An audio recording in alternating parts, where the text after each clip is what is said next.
mga ka-fitness, tayo ay mag-workout. Bago mag-start, stretching muna tayo. Ayan.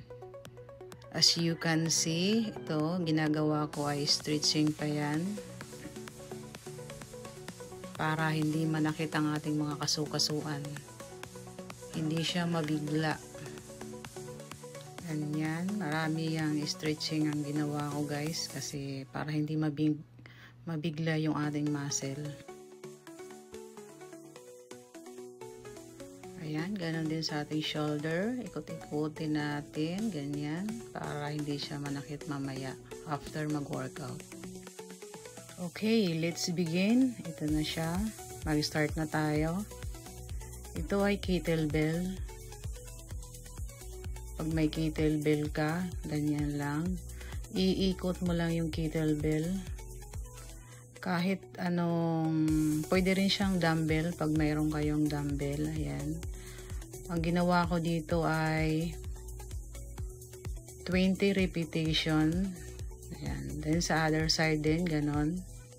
Alternate. 20 repetition din. Pwede mo tong gawin 3 set. Pagbitin ka sa 20, gawin mong 3 set. Itong workout na to ay maganda to sa ating mga belly. Sa abs ang target nito. At sa shoulder na rin. Ayan. Iikot-ikutin mo lang yan siya. Then next, yung kettlebell. Sumo squat kettlebell. Ganyan. Ang impact naman ito ay sa ating abs din, shoulder at sa glutes. Ayan, gawin mo itong 15 repetition or 20 repetition, 2 set, ganyan. Madali lang to pero ang ganda ng impact nito sa ating mga glutes. Okay, next, kettlebell swing. Si-swing mo lang yung kettlebell.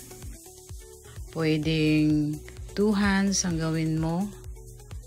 Pag hindi ka pa sanay, dalawa pwede. Pwedeng 2 kamay.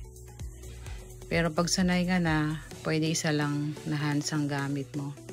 Ganyan, tulad ng ginagawa ko. Then, sunod naman sa other side. Swing pa rin. Swing mo lang yung kettlebell. Tapos, kailangan i-engage mo yung mga mo, legs, shoulder, ganyan. Proper position, ganyan siya. 20 repetition or 15 repetition, pwedeng pwede. 3 set or 2 set, ganyan. Then, rest muna. After that, ayan na, oh. Flex muna tayo, ah. Ayan. O, tingnan mo. Okay, next. Dumbbell swing. Squat dumbbell swing. Ayan. Mag-squat ka, tapos isi-swing mo yung dumbbell. Guys, medyo mabigat tong dumbbell ko, kaya grabing hingal na hingal ako dito. Maganda rin to sa ating glutes at sa ating chan. Ayan, pampalit ng chan. Then, ito rin, sa glutes ito. Ayan, proper position pa rin. Chest out, tapos ilabas mo yung chest mo, yung ano mo, ipasok mo sa loob yung, medyo ipasok mo sa loob yung kamay mo, ganyan, tapos mag-squat ka, 15 repetition or 20 repetition, yun lang ang aking ginagawang set. Ayan, para yan sa glutes. O tingnan mo, ipiplex ko yung aking glutes. Ayan, medyo may hubog na siya. Ayan, ayan o. Medyo mayroon na siyang kunting umbok. Ganyan. Sa back, ano naman tayo, ayan. Pakita ko sa back kung ano yung itsura. Ganyan lang siya. 15 repetition pa rin, pwede. Or 20. Kayo nang bahala kung ano yung gusto nyo. Sumo squat. Ganyan. Lagyan mo lang siya ng dumbbell din para ang impact talaga ay I mean plate or dumbbell pwede. The next, ito ay para kang nagtatanim. char. Alternating, ayan, dumbbell, up and down. Then next, dumbbell up with crunches. Ayan. Medyo nalilito ako dito guys, sa totoo lang. Kasi hindi ako sanay dito sa ginagawa kong ito. Trinay ko lang to. Maganda rin to sa ating mga abs, shoulder. Ayan. Pampaliit ng tiyan. Alternating. Yan, ganyan. Alternate mo lang. Sa totoo lang guys, ang hirap talaga magpaganda ng katawan at maging fit. Kailangan mo talaga ng determinasyon, sipag at tiyaga. Ayan, so kung nangangarap pa talaga ng magandang katawan, kailangan mong magtiyaga at i-workout mo talaga. Kailangan talaga consistent ka lang sa workout mo, ganun.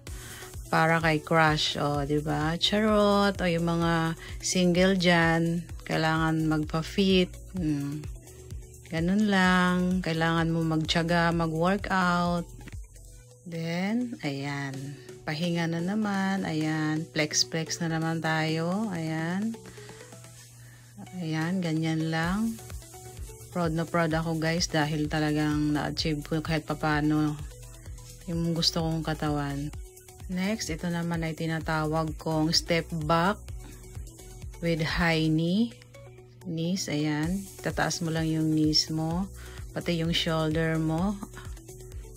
I-level mo lang dyan sa shoulder mo yung dumbbell. Ayan, para mag-tune yung ating mga braso. Next, ito naman ay dumbbell pa rin. Medyo may kabigatan yung dumbbell ko dito. Para ito guys sa ating mga love handle. Yung sa bewang natin, yung mga taba-taba.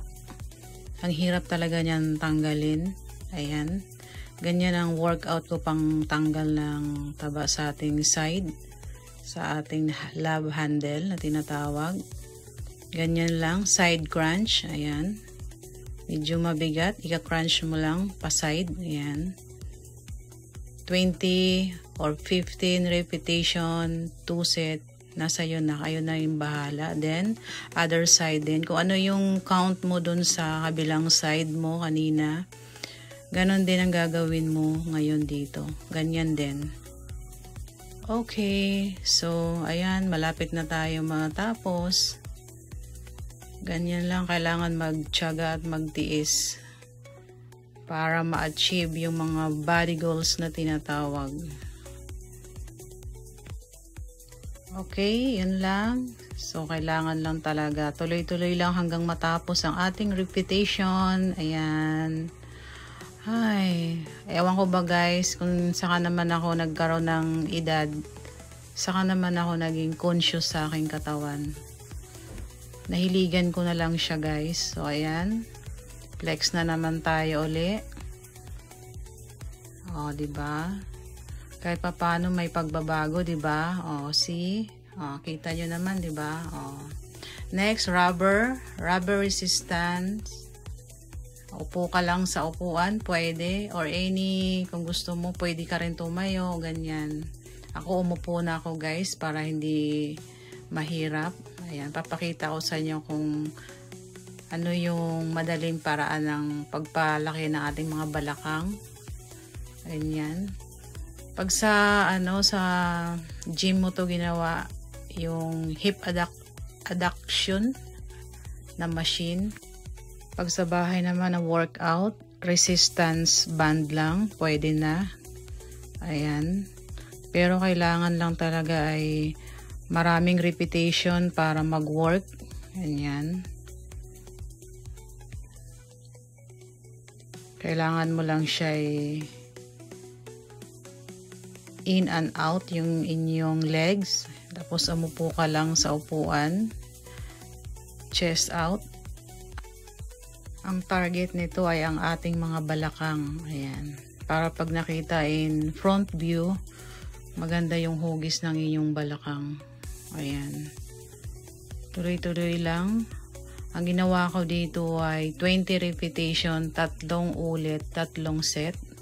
Ganyan. Kailangan maraming set para mag-work. Tapos din, ito naman ay Ito ay tinatawag na side kick. Ayan, isa side kick mo lang siya. May rubber pa rin. 15 repetition, 3 set. Yan ang ginawa ko dito. Pwede kang humawak or hindi, pwede rin. Kung saan ka komportable, pwede. Ganyan lang eh. Kikik mo lang siya pa side. Then sa kabilang side din, ganun din. Kung ano yung bilang sa isang side, ganun din sa kabila. Kailangan pareho ang bilang niya. Ganyan.